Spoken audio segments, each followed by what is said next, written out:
Come on, pose number 6, last one of the blocking set, so let's go, we can do this. So we're going to do the pose that is just after the top of the arc, so the beginning of the descent, and I think that's frame 57. Just here we've got the knees up, it's a nice squash, and it's just before we start to fall down to the ground. So I'm going to grab all of the controls, just using the outliner, selection set, right click, select set members, switch these keys to linear. Let's see what Maya gives us in terms of its position. Don't forget to set a key on this frame. Not too bad, probably a little bit low though.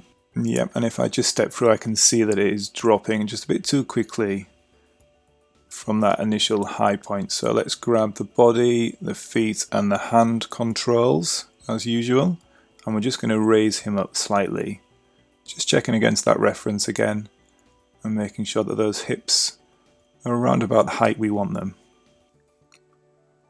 So I'll just keep checking that. I think maybe it could go a little bit higher. Just watching the pivot on the hip controls as I do this.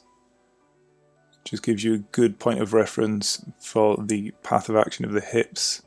And because it was the last control I selected, when I selected all 5 controls, that's the pivot that we see.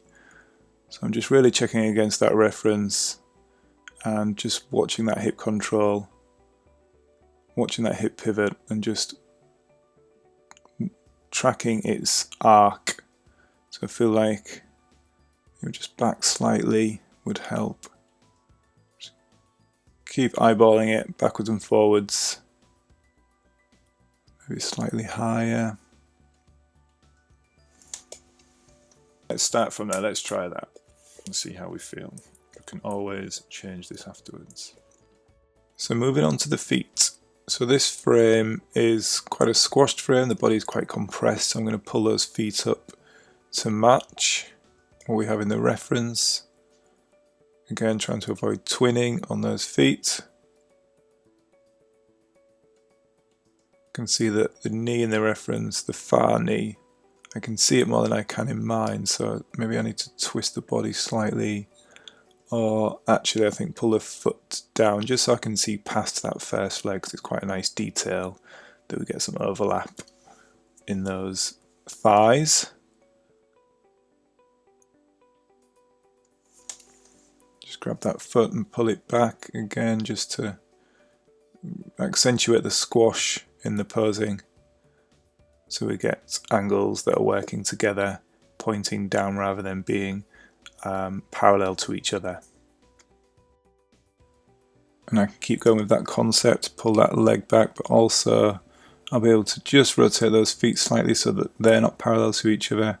So we just get opposing angles and gives a much more interesting and appealing image. Let's look around from the front as well. Just make sure we check from all angles. It'd be nice to maybe point those toes inwards slightly, just for a more sleek feeling in the legs. I'll also grab the chest and just twist that around more, just accentuate that twist in the torso, just as we start to descend. And let's see what the hands are doing.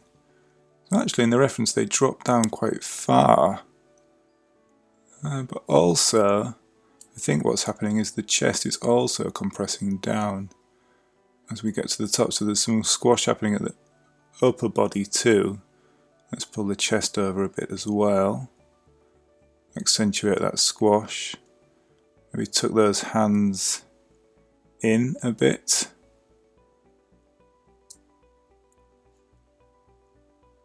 So taking the spirit of what that arm is doing in the reference, but just tightening the pose a little.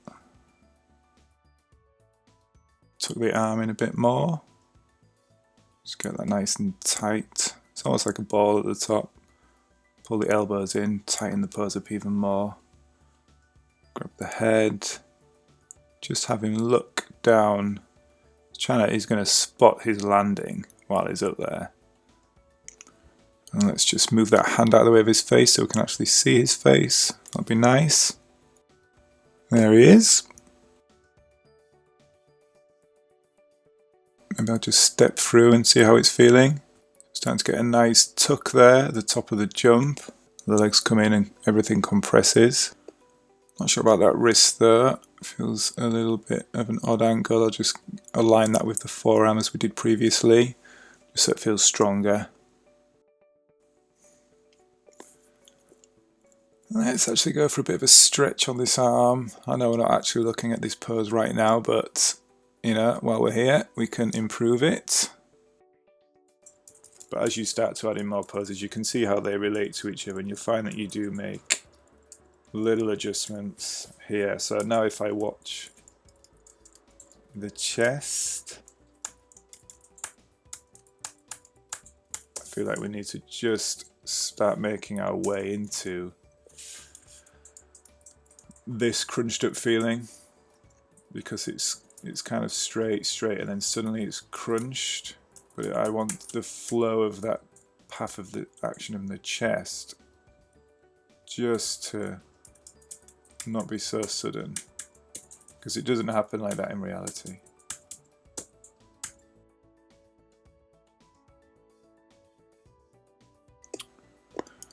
Let's just pull that shoulder up a bit more here as the arm is raised.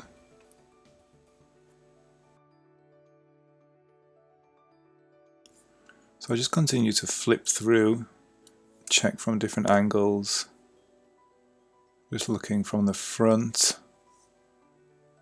And I think maybe it's just veering off. It's not quite a straight path as he leaps off of the platform.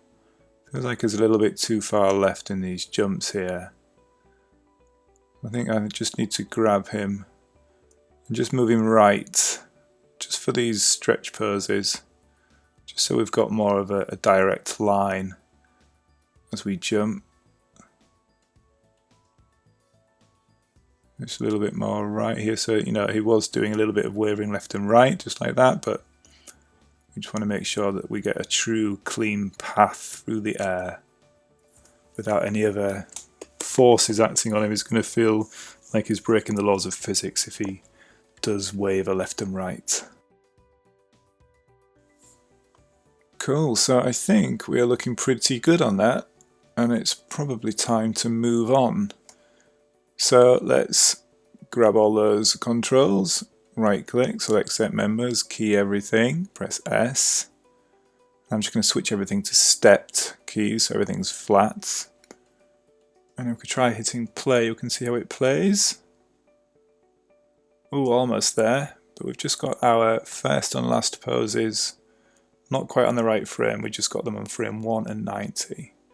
So I think he launches from the ladder at what, frame 41, 42,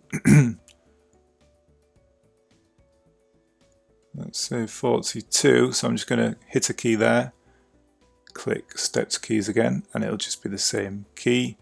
And then I need to find where we land, so let's have a look. So when the fist hits the ground, donk, there it goes, so let's say 72, grab the last frame, middle mouse click, hit S to copy it over, and that should give us more correct timing. There's still some residual motion in that last pose, but we'll get to that in due course. And now if I play it, we should see that our 6 keyframes are all nicely blocked out and we can read the action. Alright, awesome work guys. So you should have your 6 storytelling blocked poses. Well done for getting this far. Hopefully you're enjoying it. I know that I am. So now that we've got these, we're going to move on to the next session, which will be breakdown keys. A breakdown key is essentially a key between our keyframes. So we're going to keep breaking down the motion step by step and build up the animation as we go. So when you're ready, let's move on to breakdowns.